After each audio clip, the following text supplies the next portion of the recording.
हे देवपरी, तेरे गले की ये माला अत्यंत लुभावनी है। ये माला निकाल और मुझे दे दे।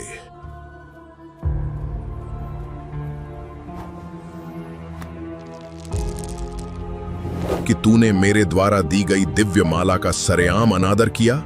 जा, मैं दुर्वासा तुझे श्राप देता हूं कि तेरा ये सारा राजपाट, तेरा ये वैभव और तेरा ये स्वर्ग अभी के अभी नष्ट हो जाए।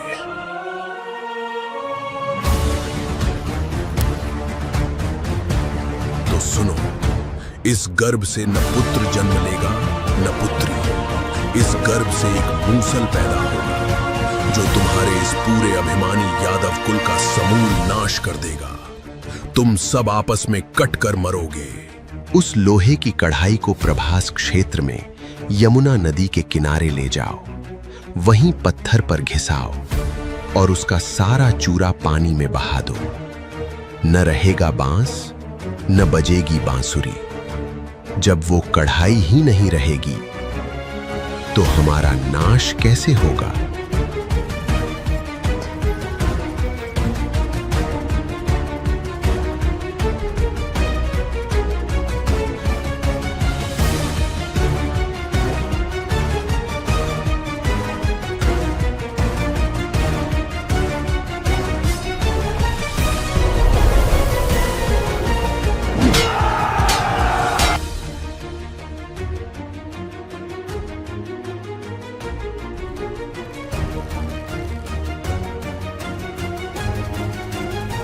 अहंकार और अज्ञान जब ये दोनों मिलते हैं तो विनाश निश्चित होता है। हम अक्सर सोचते हैं कि बड़ी बड़ी तपस्या करने वाले ऋषि मुनि अत्यंत शांत और दयालु होते होंगे, लेकिन सूक्ष्म वेद और हमारा इतिहास गवाह है कि काल ब्रह्म की साधना करने वाले ये तथाकथित सिद्ध ऋषि चलते फिरते मौत के समान थे। जरा सी बात पर करोड़ों का विनाश कर देना इनकी फितरत थी। आज हम जानेंगे उस खौफनाक सच को जहां दुर्वासा और कपिल जैसे ऋषियों के क्रोध ने और अज्ञान ने 56 करोड़ यादवों और 60,000 सागर पुत्रों को राख के ढेर में बदल दिया। यहां तक कि स्वयं भगवान श्री कृष्ण भी इस कर्म जाल और श्राप से नहीं बच सके।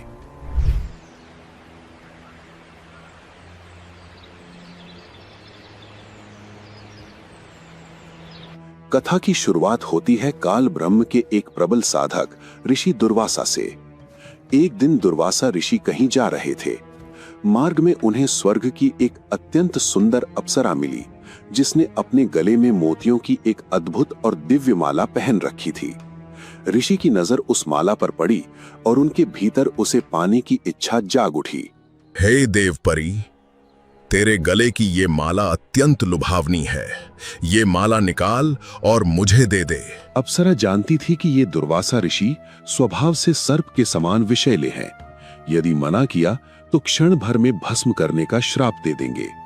भयभीत अप्सरा ने तुरंत माला अपने गले से निकाली और आदर के साथ ऋषि को थमा दी। दुर्वासा ने उस माला को अपने बालों के जूड़े में लपेट लिया और आगे बढ़ गए।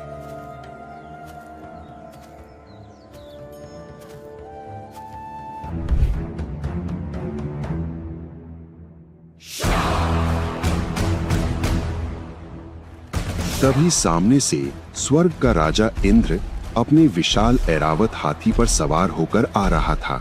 उसके आगे पीछे करोड़ों देवी देवता और अप्सराएं गाते बजाते चल रहे थे। दुर्वासा ऋषि ने अपने जूड़े से वो माला निकाली और इंद्र की ओर उछाल दी।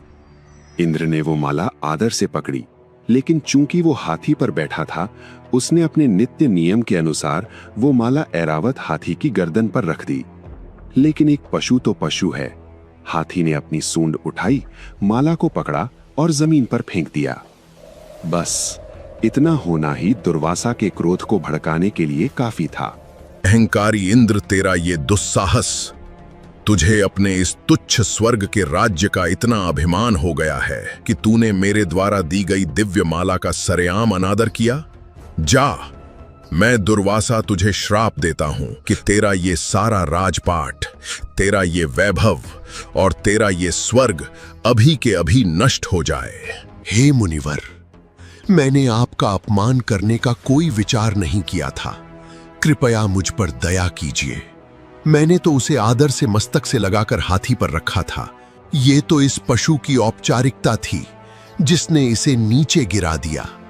मुझे क्षमा कर दे मुनिवर। ऋषि दुर्वासा का वचन कोई वापस ली जाने वाली सांस नहीं है। इंद्र, जो मैंने कह दिया वो कह दिया। तेरा सर्वनाश निश्चित है। और कुछ ही समय में इंद्र का स्वर्ग उजड़ गया। ये था दुर्वासा ऋषि का क्रोध, जिसे सूक्ष्म वेद में नीच समझ वाला कहा गया है। लेकिन दुर्वासा के क्रोध की सबसे खौफनाक लीला तो अभी बाकी थी।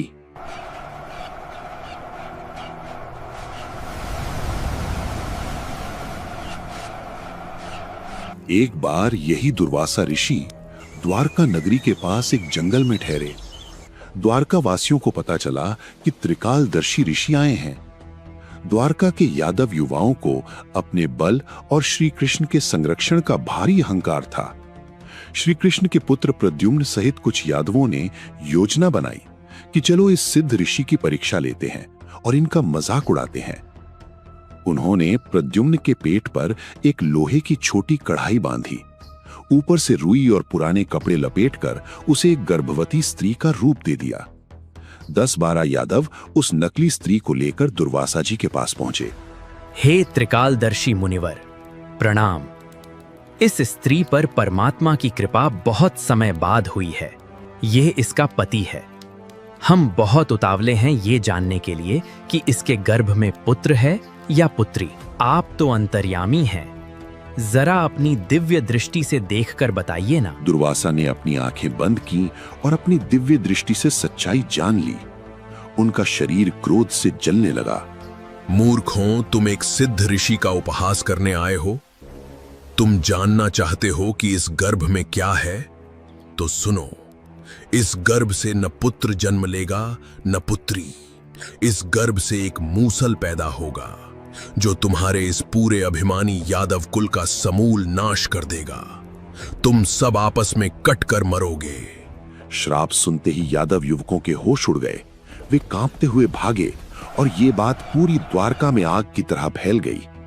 घबराए हुए यादव श्री कृष्ण जी के पास पहुंचे। मूर्ख बच्चों, तुमने आग से खेलने का प्रयास किया है। दुर्वासा का श्राप कोई खेल नहीं है। तुरंत जाओ और उनके चरणों में गिरकर क्षमा मांगो। यादव रोते हुए गए, पर दुर्वासा का पत्थर दिल नहीं पसीजा। उन्होंने क्षमा करने से साफ इनकार कर दिया। द्वारका में मातम छा गया। घरों में चूल्हे नहीं जले। सब फिर से श्री कृष्ण की शरण में आए। चिंता मत करो। श्राप उस वस्तु से है जो गर्भ के रूप में बांधी गई थी। ऐसा करो, उन कपड़ों और रुई को जला दो। उस लोहे की कढ़ाई को प्रभास क्षेत्र में यमुना नदी के किनारे ले जाओ। वहीं पत्थर पर घिसाओ और उसका सारा चूरा पानी में बहा दो। न रहेगा बांस, न बजेगी बांसुरी। जब वो कढ़ाई ही नहीं रहेगी तो हमारा नाश कैसे होगा? ये सुनकर द्वारका वासियों ने चैन की सांस ली। श्री कृष्ण के आदेशानुसार कढ़ाई को घिसा गया और चूरा यमुना में डाल दिया गया। लेकिन एक छोटा सा कड़ा पूरी तरह नहीं घिस पाया, जिसे उन्होंने वैसे ही पानी में फेंक दिया। विधि का विधान देखिए। उस कड़े को एक मछली ने निगल लिया और उस मछली को बाल्या नाम के एक भील ने पकड़ लिया। बाल्या ने उस लोहे के कड़े से एक जहरीला तीर बनवा लिया और जो लोहे का चूरा यमुना किनारे बहाया गया था, वो एक विशेष सरकंडे की घास के रूप में नदी के किनारे किनारे उग गया। कुछ समय बाद द्वारका में उत्पात मचने लगा। यादव छोटी छोटी बातों पर एक दूसरे के खून के प्यासे हो गए। श्री कृष्ण ने स्थिति बिगड़ती देख आदेश दिया, सभी यादव चाहे आज का जन्मा बच्चा ही क्यों ना हो, प्रभास क्षेत्र में जाकर यमुना में स्नान करो, शायद तुम श्राप मुक्त हो जाओ। 56 करोड़ यादव प्रभास क्षेत्र पहुंचे, लेकिन जो होना था वो होकर रहा। स्नान करने के बाद उनका मन शांत होने के बजाय और भड़क गया। उनमें भयंकर गाली गलौज शुरू हुई। जब हथियार नहीं मिले तो उन्होंने यमुना किनारे उगी उसी सरकंडे की घास को उखाड़ लिया। दुर्वासा के श्राप और लोहे के चूरे से उपजी वो घास हाथों में आते ही लोहे की तलवार और मूसल बन गई। यादव उसी घास से एक दूसरे को मारने लगे। घास की एक मार से सिर धड़ से अलग होने लगा। देखते ही देखते 56 करोड़ यादव कटकर मर गए। खून की नदियां बह निकली, जमीन कीचड़ बन गई। जब श्री कृष्ण वहां पहुंचे तो अपने कुल का ये नाश देखकर उनका हृदय भी टूट गया। जो चंद यादव बचे थे वो पागल हो चुके थे। स्वयं श्री कृष्ण ने उस घास को उखाड़ा जो मूसल बन गई और बचे हुए यादवों को मौत के घाट उतार दिया। विनाश के इस तांडव के बाद थके हुए श्री कृष्ण एक वृक्ष के नीचे विश्राम करने लगे। तभी देव योग से वहीं बालिया भील, जिसके पास कड़ाही के लोहे वाला जहरीला तीर था, वहां शिकार के लिए आया। श्री कृष्ण जी के पैर के तलवे में पद्म का चिन्ह था जो दूर से चमक रहा था। वृक्ष की पत्तियों के बीच से उस चमक को देखकर बालिया भील को लगा कि ये किसी हिरण की आंख है। उसने निशाना साधा और तीर छोड़ दिया। आह, मर गया रे, मर गया। आवाज सुनकर बालिया दौड़ा। सामने द्वारकाधीश को तड़पते देख उसके प्राण सूख गए। हे प्रभु, अनर्थ हो गया। मैंने आपके पैर की चमक को हिरण की आंख समझ लिया था। मुझे क्षमा कर दे महाराज। रो मत बाल्या, इसमें तेरी कोई गलती नहीं है। ये तेरा और मेरा पिछले जन्म का लेन देन है जो आज चुकता हुआ है। त्रेता युग में तू सुग्रीव का भाई बाली था और मैं दशरथ पुत्र राम था। मैंने भी तुझे वृक्ष की आड़ लेकर धोखे से मारा था। आज तूने मुझे पेड़ की आड़ से तीर मारा है। कर्मों का ये हिसाब आज पूरा हुआ। जरा सोचिए, त्रिलोकीनाथ कहलाने वाले श्री कृष्ण भी अपने द्वारा बताए गए उपाय से अपने कुल को नहीं बचा सके। वे खुद भी कर्मों के फल से नहीं बच पाए। संत गरीबदास जी कहते हैं, दुर्वासा कोपे तहां समझ न आई नीच, 56 करोड़ यादव कटे मची रुधिर की कीच। काल ब्रह्म के इन तपस्वियों का ये कोई पहला कहर नहीं था। एक और कपिल नाम के मुनि थे जिन्हें भगवान विष्णु का अवतार माना जाता है। राजा सगर के 60,000 पुत्र एक बार अश्वमेध यज्ञ कर रहे थे। इंद्र को लगा कि अगर इनकी 100 यज्ञ पूरी हो गई तो मेरा सिंहासन छिन जाएगा। इंद्र के दूतों ने रात के अंधेरे में राजा सगर का यज्ञ का घोड़ा चुराया और उसे तपस्या में बैठे कपिल मुनि के आश्रम में उनकी जांघों के बीच बांध दिया। सुबह जब 60,000 सागर पुत्र घोड़े को ढूंढते हुए आए तो उन्होंने कपिल मुनि को चोर समझ लिया। क्रोध में उन्होंने मुनि की बगलों में भाले चुभो दिए। बरसों से समाधि में बैठे कपिल मुनि को पीड़ा हुई। उन्होंने अपनी पलकें उठाई और आंखों से क्रोध की अग्नि बाण छोड़े। पलक झपकते ही 60,000 सागर पुत्र जलकर राख का ढेर हो गए। संत गरीबदास जी कहते हैं, 60,000 सगड़ के होते कपिल मुनीश्वर खाए, जय परमेश्वर की करें भक्ति तो अजर अमर हो जाए। सज्जनों, कपिल मुनि, चुणक मुनि, दुर्वासा मुनि ये सब महान तपस्वी माने जाते हैं। इन्होंने परमात्मा प्राप्ति के लिए अपने शरीर को सुखा दिया, हजारों वर्ष साधना की, लेकिन क्या फायदा हुआ ऐसी तपस्या का। तत्वदर्शी संत ना मिलने के कारण इन्होंने काल ब्रह्म को ही समर्थ प्रभु मान लिया, ओम का जाप और हठ योग किया। परिणाम क्या हुआ?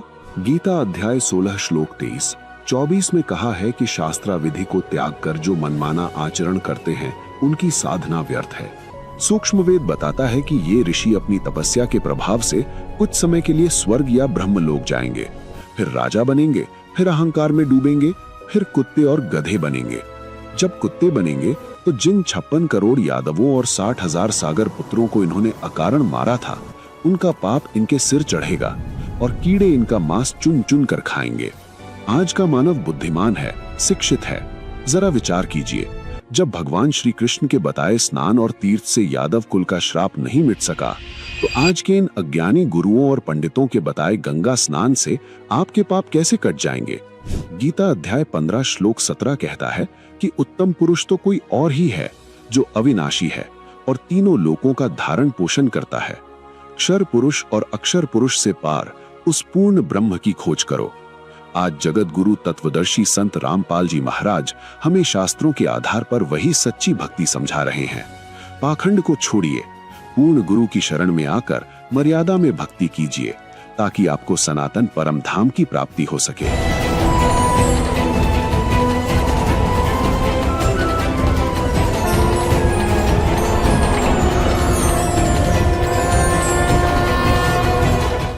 एक समय स्वर्ग का राजा इंद्र अपनी पूरी काफिले के साथ हाथी के ऊपर विराजमान होकर ऐरावत हाथी पे और पालकी लगी उसके ऊपर एक कमरा सा कक्ष बनाया जाता शानदार, और पूरी नाच गाने होते जा रहे थे आगे पाछे उसके।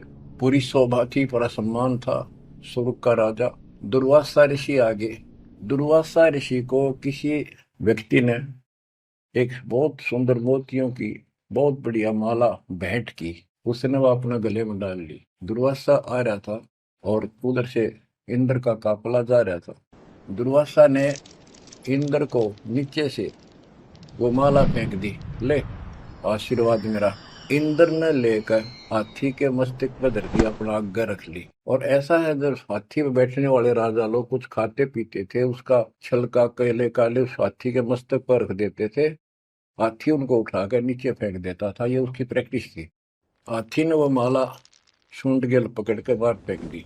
इस बात पर दुर्वासा क्रोधित हो गया और कहा, तूने मेरी भेंट का सम्मान नहीं किया, तेरा राज नष्ट हो जाएगा, जिसके कारण तू वैभव बना रहा है। फिर पैर भी पकड़े, इंद्र ने सारे खाड़े कर लिए, पर लो, जो कह दिया सो कह दिया। कुछ दिनों के बाद इंद्र का युद्ध हुआ, राक्षसों के साथ हार गया और मारा मारा फिरे। ये पुराण कथा है। जंगलों में धक्के खाता फिरा, टूक भी ना मिला, उसमें रोटी भी समय मिलती।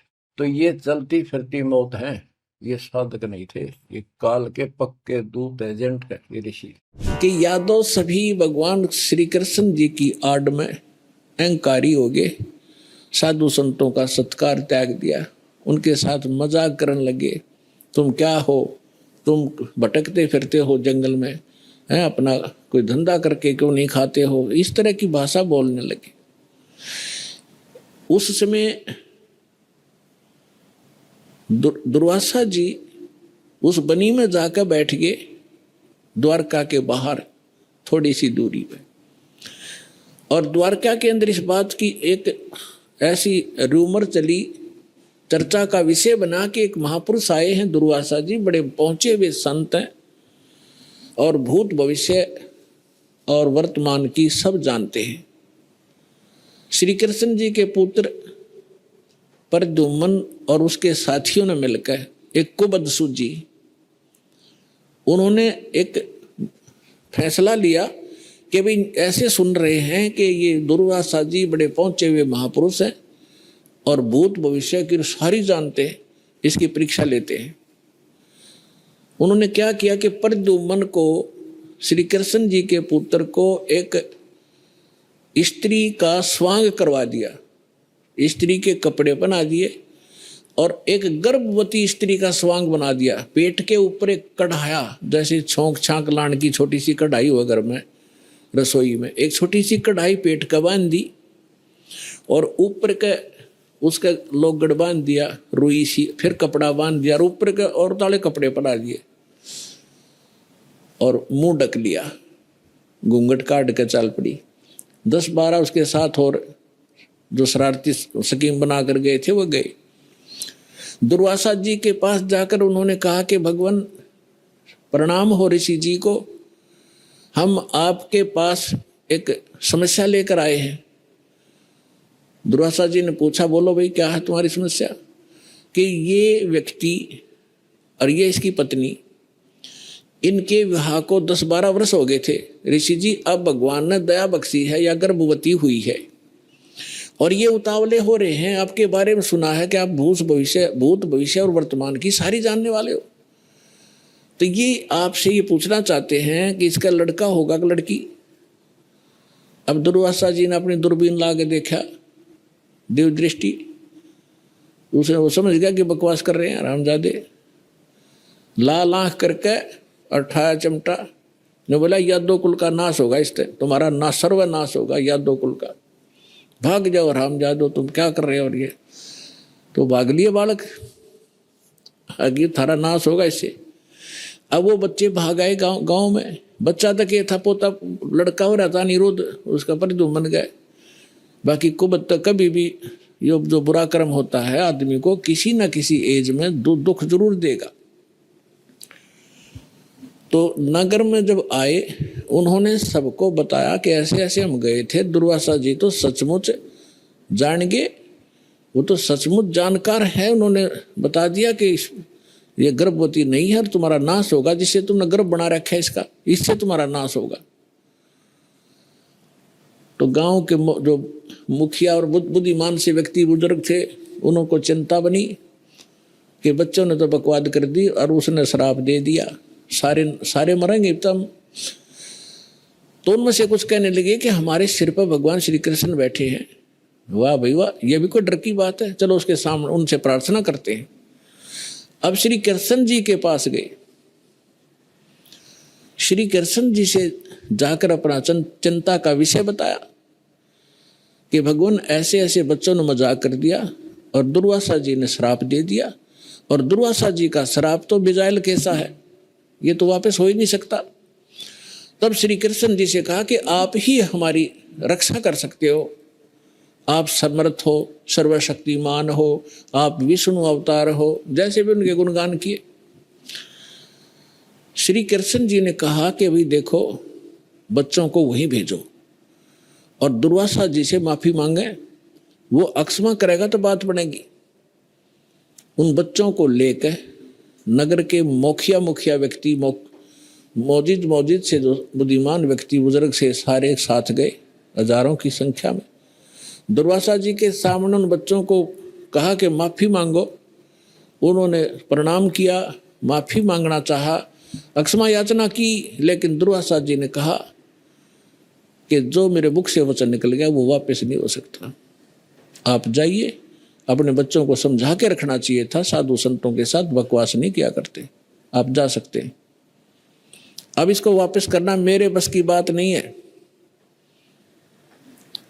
फिर वापस आ गए, फिर श्री कृष्ण जी के पास गए भगवान, उन्होंने तो मना कर दिया कि मैं अब कुछ नहीं कर सकता। अब श्री कृष्ण जी ने कहा कि देखो, किस चीज से, अब पुण्यात्माओं इस कथा से आपको बहुत सा ज्ञान होगा, हर पहलू पर इस पर विचार दास आपको देगा। अब देखो, हम किसी, ये जो श्राप दे दिया 3 ताप के अंदर आता है। किसी को श्राप दे देना, किसी पर गाल देना, किसी का प्रेत आत्मा छोड़ देना, किसी का जंतर मंत्र कर देना, किसी के ऊपर काला जादू कर देना, ये 3 ताप के अंतर्गत आते हैं। और इन 3 तापों के दुख से पूरे यादोग्रस्त हो गए और श्री कृष्ण भगवान कल आवे। श्री कृष्ण जी उस ताप से मुक्त नहीं कर सका, उनका नाश हुआ लास्ट में। हालांकि समाधान भी बताया उन्होंने। अब और जितने इनके पुजारी हैं, राम कृष्ण ब्रह्मा शंकर भगवान के जो संत हैं, उनके गुरु ने उन पदों पर बैठे हैं, वो भी समाधान बताते हैं। जब श्री कृष्ण जी के समाधान बताने से जो साधना क्रिया उसने बताया, उनके करने से कुछ लाभ नहीं हुआ, तो ये इनके जो पुजारियां के बताए हुए समाधान से आप क्या लाभ लोगे, इससे इतना निष्कर्ष निकलेगा।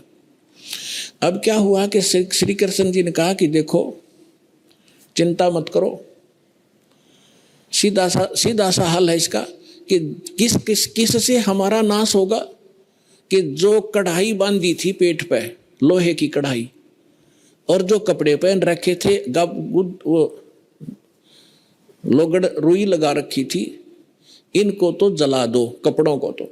रही बात कढ़ाई की, उस कढ़ाई को प्रभास क्षेत्र में चले जाओ, जमुना के किनारे सारे, और अपने ड्यूटी लगाओ 5-5, 10-10, 20-20 व्यक्तियों की डेली, कि उस कढ़ाई को पत्थर पर घिसा कर उसका चूरा बनाकर जमुना में फेंक दो। ना रहेगा बांस और ना बजेगी बांसुरी। सबने बड़ा अच्छा लगा कि भगवान श्री कृष्ण ने तो कमाल कर दिया, वाह भगवान, वाह भगवान, कि वो गुरु भी थे।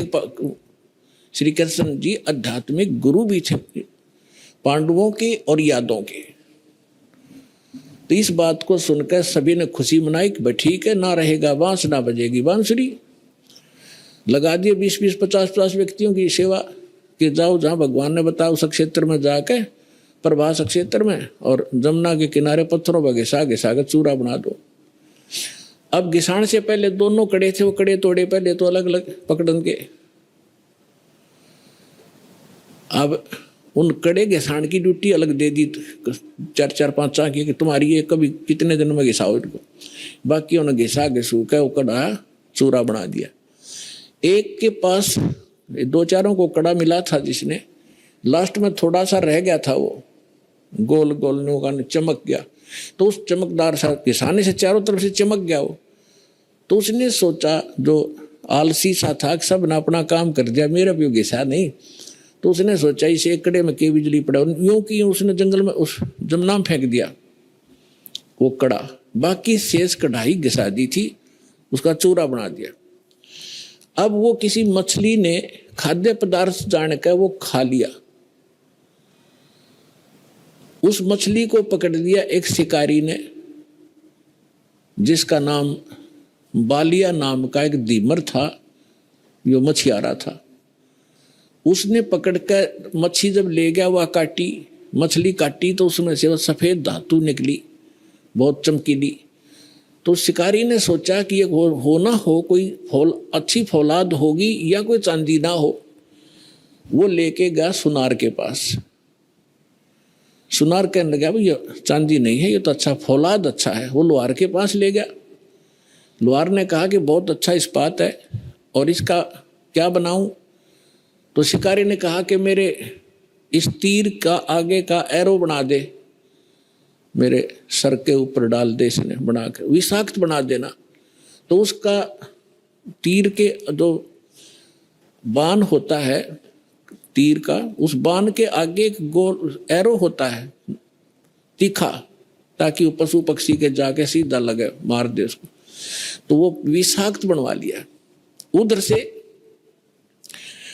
कुछ दिनों के बाद, उधर से जिन्होंने वो चूरा फेंका था जमुना में, उसका घास उग गया, जैसे डाब कुश, जैसे कुश होती है ना, कुशा की तरह, और जैसे ईख देखा हो, ईख जैसे पत्तों का, और तेज धार के पत्ते उसके, जैसे आपने, हमें मालूम है कि जैसे कई बार डाब होती है जिसको कुश बोलते हैं, कुशा, उसके इतने तीखे पत्ते होते हैं, उंगली का लपेटा आ जाए तो उंगली काट देता, वो आधे से ज्यादा काट देता, आधी, इतने तेज पत्ते होते हैं। लेकिन वो तो दुर्वासा के श्राप से शापित था, वो एक ऐसा घास उग गया।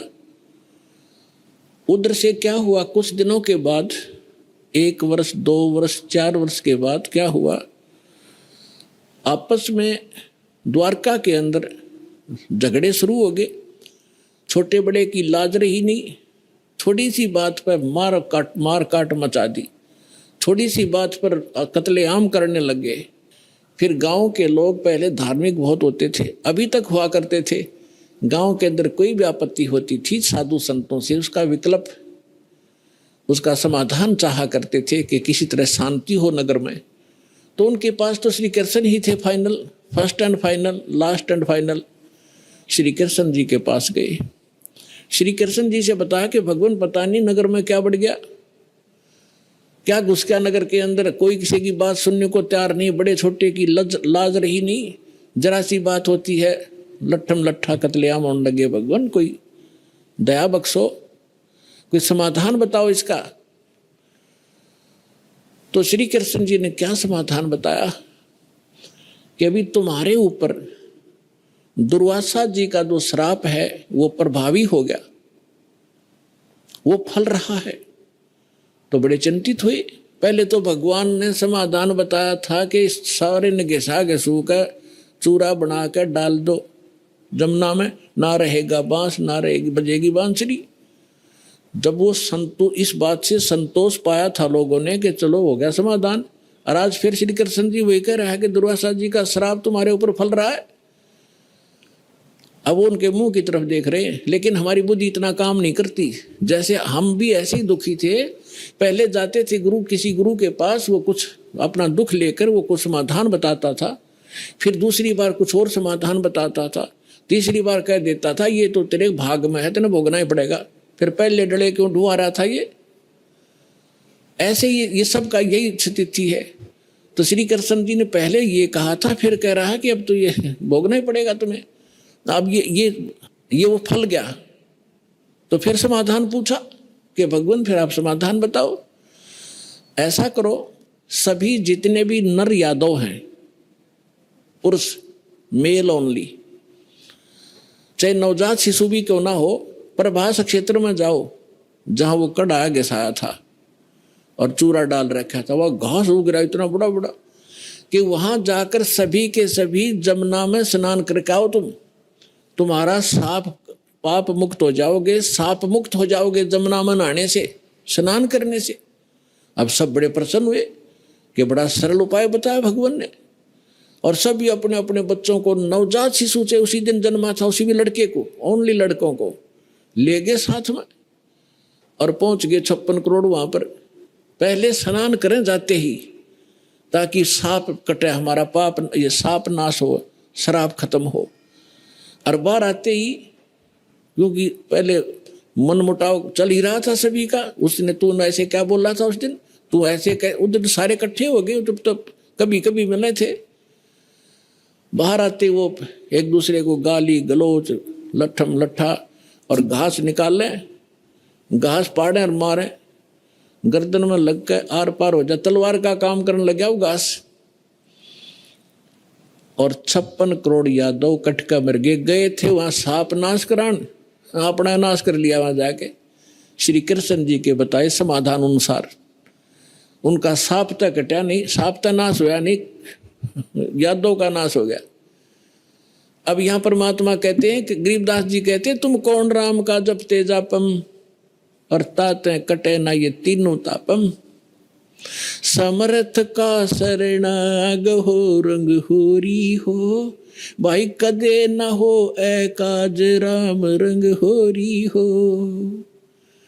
कि समर्थ की शरण में आ जाओ, तुम्हारा कभी अकाज नहीं होंगे और ये तीनों ताप का नाश हो जाएगा। अब प्रसंग चल रहा है, उसी पर चलते हैं। विष्णु पुराण के अंदर लिखा है कि कुछ यादव बच गए थे। श्री कृष्ण जी फिर गए अपने वहां से, नगर से बाहर निकले, उसने उस घास को पाड़ा, उसमें यह लिखा कि वो मूसल बन गए, मूसल। उन मूसलों से शेष बचे हुए यादवों को खुद श्री कृष्ण जी ने मारा, कति नाश कर दिया। और आप जाकर लेट गया प्रभास क्षेत्र में एक वृक्ष के नीचे। भगवान श्री कृष्ण के पैर में पद्म, एक चमकीला पदार्थ, जैसे हमारे तिल हो जाते हैं, मुछ हो जाते हैं, ऐसा उनके पैर में जन्म से ही एक पद्म था। वो रात्रि में ऐसे चमकता था जैसे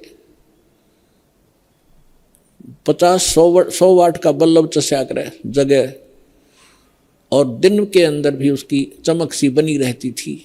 तो श्री कृष्ण जी एक वृक्ष के नीचे, सारा जब उनका नाश हो लिया, रहे खे को खुद मार कर शेष बच्चों को, और बैठ लेट गया उस वृक्ष के नीचे, पैर पे पैर रख के, पैर घुटने पर दूसरा पैर रखा हुआ था, पद्म वाला पैर ऊपर था, वो चिमक रहा था। और वृक्ष की जो चारों तरफ जो टहनियां थी झुकी हुई थी, झुरमट सी बनी हुई थी। और वो शिकारी जिसने उस कढ़ाई के कड़े का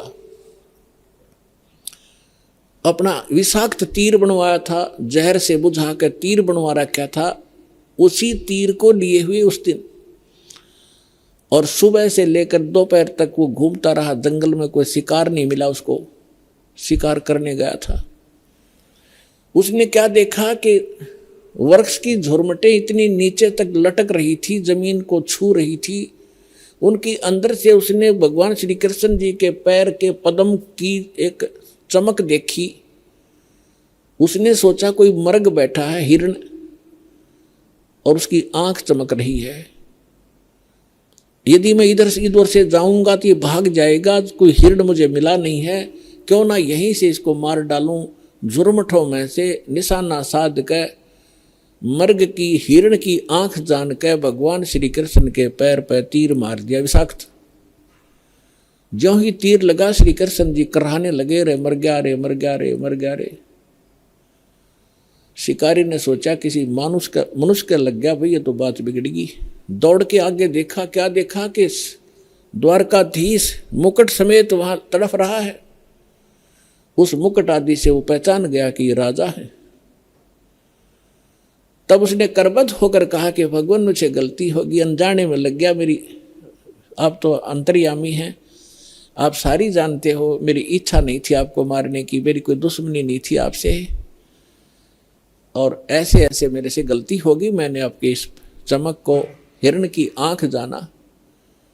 तब श्री कृष्ण जी ने कहा, क्योंकि काल के हाथ में रिमोट, वह दिव्य दृष्टि दे दी कि भाई ये तेरा और मेरा कोई पिछला अकाउंट था, वो क्लियर हो गया। तेरा और मेरा पिछला हिसाब था, वो क्लियर हो गया, तेरा दोष नहीं। अब वो शिकारी कहने लगा, भगवान आपका और मेरा, आप राजा में रंक, आपका और मेरा क्या हिसाब हो सकता है। तब श्री कृष्ण ने कहा कि मैं श्री राम रूप में आया था राजा दशरथ के घर, और आप थे बाली सुग्रीव के भाई। उस समय मैंने आपको वृक्ष की आड़ लेकर धोखा देकर मारा था, और आपने जब कहा था कि आपने ये बदला देना पड़ेगा, आप युद्ध के नियम से फेल हो गए हो, तब मैंने कहा था कि तेरा बदला दूंगा। आज तेरा मेरा वो अकाउंट क्लियर हो लिया। अब यहां परमात्मा कहते हैं, बदला कहीं ना जात है इस तीन लोक के माही, सतगुरु मिले कबीर से फिर लेन देन कछु नाही। अब क्या बताते हैं कि तीन लोग के इन भगवानों ने भी अपना टिट फॉर टेट पूरा करना पड़ता है। तुम इनसे अपने संस्कार कटवाने की के लिए भक्ति कर रहे हो कि हमारा पाप कटे, हमें दुख दूर और सुख दे। ये अपने दुख नहीं दूर कर सके, तुम्हारे कैसे कर देंगे, भगवान कहा करते थे कबीर जी। और समर्थ कबीर साहब की शरण में आने से फिर ये लेन देन समाप्त कर देंगे आपका, कुछ नहीं बचेगा। सब अपनी कलम के पास, समर्थ के पास पावर होती है कि मासा घटे ना तिल बधे, विध ना लिखे जो लेख, और सच्चा सतगुरु मेट कर ऊपर मार दे मेघ। अपने आत्माओं सूक्ष्म वेद में बताया है, दुर्वासा को पे तहा समझ न आई नीच, 56 करोड़ या 2 कटे वो मची रुद्र की कीच। अब ये भगवानों की तो दे दिया हिसाब किताब आपको, ये भगवान तो इसे थे आपके। अब जिनको आप ऋषि महर्षि मानते थे, दुर्वासा जी को तोप मानते थे कि बड़े महापुरुष हैं, वो तो नीच थे एक नंबर के। सूक्ष्म वेद के अंदर परमात्मा ने कहा है कि दुर्वासा कोपे तहा, दुर्वासा वहां क्रोधित हुआ। किस बात पे? बच्चों ने मजाक कर दिया कि बिजली गिर गई थी, साधु संत ठीक है बेटा भाग जाओ, खबरदार आगे बकवाद करी है निकम्मे, ऐसे करते संतों के साथ मजाक करते, इतना कह के छोड़ सके था, और शराब दे दिया तुम्हारा नाश होगा। आम व्यक्ति से भी गिरे हुए थे ये लोग, जिनको मैं ऋषि माना करते थे। एक बुजुर्ग आदमी बड़े आदमी से को बालक मजाक भी कर ले, उसको इतना भयंकर शराब दिया करते हैं। पुरात्माओं जैसे किसी के हाथ में बंदूक है, पिस्टल है, और कोई बालक मजाक कर दे और उसका वो गोली मार दे, वो तो एक ढेर आदमी होगा समर्थ, उसको पता है कि तो कितनी कितनी भयंकर वस्तु लिए यार, किसके ऊपर दाग रहा है। वो नीच व्यक्ति होता है, मजाक करने पे भी इतनी भी सहन नहीं कर सकता।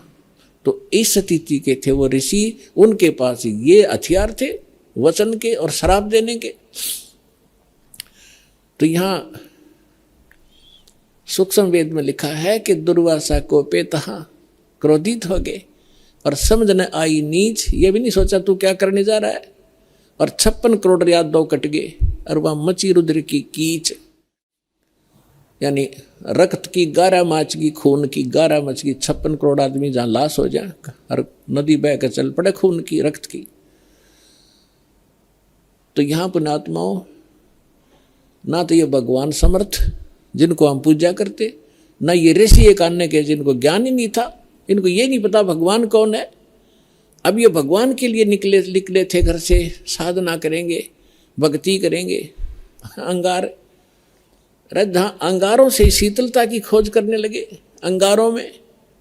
अंगारों पर चलने के अभ्यस्त हो गए। थोड़ी आंच को भी हम, थोड़ी ही आग को, आंच को हम सुख मान रहे। झूठे सुख को सुख कहे, ये मान रहा मन मोद, ये सकल चबीना काल का, कुछ मुख में कुछ गोद। श्रीमद् भगवद गीता अध्याय नंबर 15 के श्लोक नंबर 1 से 4 में बताया, उल्टा लटका हुआ संसार रूपी वृक्ष है, इसके ऊपर को जड़ है, वो तो मूल मालिक समझो, तीनों गुण रूपी शाखा है। 16 और 17 श्लोक में 15वें अध्याय में 3 पुरुष बताए, सर पुरुष और अक्षर पुरुष। सर पुरुष और अक्षर पुरुष ये दोनों नासवान, इनके अंतर्गत जितने प्राणी वो भी नासवान, जीवात्मा किसी की नहीं मरती, वो तो अंडरस्टूड है। 17वें श्लोक में कहा कि उत्तम पुरुष है तू अन्य परमात्मा इति उदाहरते। उत्तम पुरुष श्रेष्ठ परमात्मा तो अन्य ही है। वो कौन है? 8वें अध्याय के 1 श्लोक में अर्जुन ने पूछा परमात्मा, आपने 7वें अध्याय के 29वें श्लोक में गीता जी में कहा, वो तत्परम को जानकर सारे अध्यात्म से परिचित व्यक्ति सब कर्मों को समझ कर केवल जरा और मरण से छूटने का प्रयत्न करता है। यहाँ की किसी वस्तु की इच्छा नहीं रहती उसकी। तो किम तत्परम, वो तत्परम क्या है? 8वें अध्याय के प्रथम मंत्र का उत्तर उसने 3रे श्लोक में दिया 8वें अध्याय के, कि वो परम अक्षर ब्रह्म है, वो गीता ज्ञान दाता से अन्य है। परम माने श्रेष्ठ, सबसे श्रेष्ठ। 15वें अध्याय के 17वें श्लोक में उसी परम अक्षर ब्रह्म के विषय में कहा है कि उत्तम पुरुष है, उत्तम पुरुष श्रेष्ठ परमात्मा तो अन्य है। किससे? सरपुरुष और अक्षर पुरुष से, 16वें श्लोक में जो वर्णित है। और वही परमात्मा कहाता है, परमात्मा जो श्रेष्ठ भगवान, जो किसी को दुख नहीं दे केवल सुख दे, उसको भगवान कहते हैं, स्वामी कहते हैं। नु तो कसाई भी स्वामी है अपने बकरियां का, पर वो सुखदाई नहीं है। तो इस प्रकार ये काल हमारा स्वामी बना हुआ है और हमें बकरे समझ रहा है। ये हम इसको स्वामी मान रहे हैं, प्रभु मान रहे हैं अपना। हमारा स्वामी तो सतलोक में है और वो यहाँ हमारे लिए भटक रहा है, आता है। वो परमात्मा है, वो दुख नहीं देता किसी को। अब यहाँ के भगवानों को आप देख ले, कपिल मुनि जो है, कपिल ऋषि, ये यहाँ के 24 अवतारों में से एक है कपिल भगवान। और सगड़ राजा के 60,000 पुत्र थे। वो अपना पृथ्वी पर किसी ने बता दिया वो यज्ञ करें थे, किसी ने बता दिया कि एक तालाब बनवा दे, एक बगीची बनवा दे, एक कुआं बनवा दे, तो उसको एक अश्वमेघ यज्ञ जितना पुण्य होता है। तो उनका ऐसी शरण उठी, 60,000 थे, लाग गए सारी पृथ्वी में खड्डे खोदन। पृथ्वी गई विष्णु भगवान के पास और उससे कहा कि भगवान मैं तो जिला वतन कर दी, और किसने कर दी कि 60,000 सगड़ के पुत्र हैं, सारी खोद गिरी उन्नत में। तो विष्णु भगवान बोला जाओ मैं करता हूँ व्यवस्था इसकी। वो वापस आ गई। एक देवी है, प्रत्येक ग्रह के, प्रत्येक पृथ्वी की, सब समुद्र के अलग अलग इन्होंने देवता डिस्ट्रीब्यूट कर रखे। तो पृथ्वी देवी वहां गई। उधर से एक विष्णु ने क्या किया कि इंद्र को कहा कि तेरी गद्दी खतरे में है और 60,000 सगड़ के पुत्र हैं, वो ऐसे ऐसे यज्ञ कर रहे हैं। अब तू देख ले, जब उनकी यज्ञ पूरी होगी तो तेरी गद्दी छीन कर उनको देनी पड़ेगी।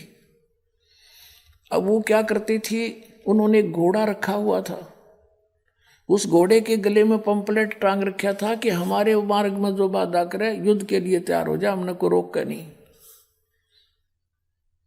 अब वो श्याम ने सारा दिन खोद पाड़ के थक कर सो गए, घोड़ा बंध रहा था। अब इंद्र ने भेजे अपने दूत, वो घोड़े को खोल के और कपिल मुनि की जांग का बांधा। वो तपस्या करे था, काफी वर्षों से बैठा था और उसकी आंखों की पलक भी जमीन पर टिकी हुई थी। अब वो ध्यान मग्न था, उसकी जांग का घोड़ा बांधा। अब उस घोड़े की तलाश करी, वह किसी ने पकड़ लिया। सुबह उठे जब वो सारा लापड़दा चल पड़ा, घोड़े की पेड़ देखता देखता ऋषि का बांध रखा जांग का, क्योंकि बिना खाए पिए शरीर सूख के, जैसे इस वट वृक्ष की पीपल की जड़ दिखा कर माटी तो बाहर नारी नारी नू ऐसे वो टांग हो रही थी, उनमें रस्सा बांध जाए। अब इन्होंने जाकर क्या देख किया कि उसके आँखों में भाले ला दिए, नो भाले नोकीले, वो भाले एरो, नो सोच कर कि यू और हमारे घोड़े ने बांधे बैठा देख, उसके बाले चबो दिए दोनों तरफ से और कहा उठो पाखंडी, खड़ा हो, युद्ध कर हमारे साथ। अब उसका ऋषि का वह दर्द का सूता न क्यों हमने जोर तो हमारे गच दे ही, और वो एकदम क्रोध हुआ, उसने ऐसे वो उठा दी पलक, वो तो एटम बम बना बैठा था, न्यो कर दी, वो सारे 60,000 के 60,000 जल गए, अग्निबाण छूटे उसकी आंखें थे, 60,000 मार डाले उस कपिल मुनि ने, उनके भगवान ने। और कपिल भगवान के इसने श्री कृष्ण जी का इतिहास देख ले, कितने मारे, श्री राम का इतिहास देख ले, और इस परमात्मा का इतिहास देख लो, जो कीड़ी बीमारी होता है, कितना जुल्म ढाए परमात्मा के, कभी किसी को बद्दुआ नहीं दी मालिक ने, क्योंकि किस